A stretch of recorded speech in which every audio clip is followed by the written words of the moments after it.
Last week, I invited you to send me some video of where you've been walking. You're seeing some of this video now.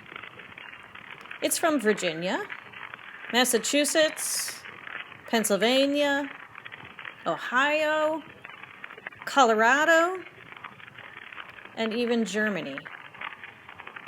Some of you are walking by yourselves, others with family members, and some with a dog, or two, or even three. Some of you aren't actually walking, but running.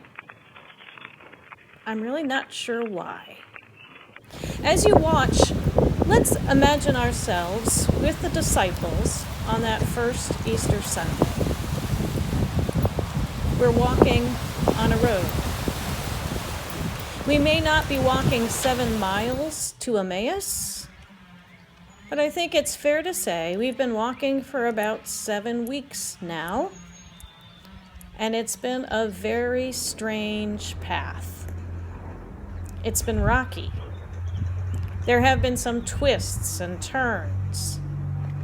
Physical separation mixed in with a bit of anxiety and maybe some disappointment. It's not been a straightforward route. It's not at all what we expected this year.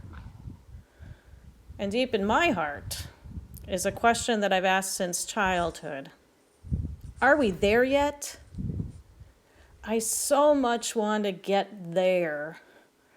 And if we're not there yet, I want to know when. But when we don't know the answer, we keep walking. We keep moving along the road. It's interesting that the Bible is filled with stories of people on the road. Abraham and Sarah pack up and leave home on a word from God. The Israelites wander for 40 years. The psalmist walks through the valley of the shadow of death.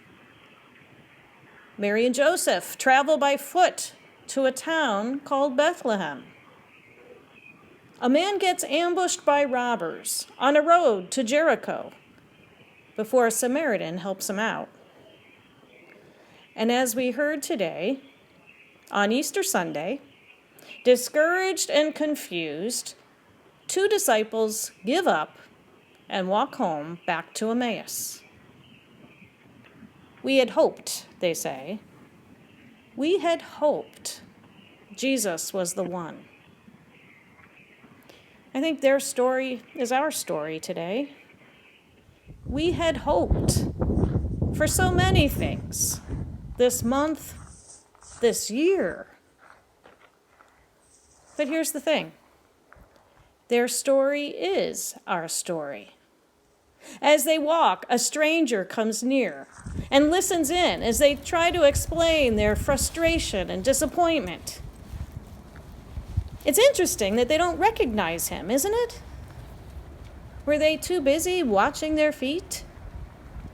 Was their grief so overwhelming they couldn't see him? Were they so sure he was gone that they didn't expect him? Did he look different? Was he wearing a face mask? The stranger listens to how the disciples tell the story about God. And then, since he is Jesus, after all, he interprets it for them. And in the interpretation, he changes their narrative. He flips the switch. God's love isn't absent in the midst of the burdens, the crosses of our lives. In fact, God's love is most present when we are most vulnerable, when we haven't yet reached our destination, when we're still walking, wondering, doubting, fearful, perplexed. When we're so busy looking down, watching our feet, God is there.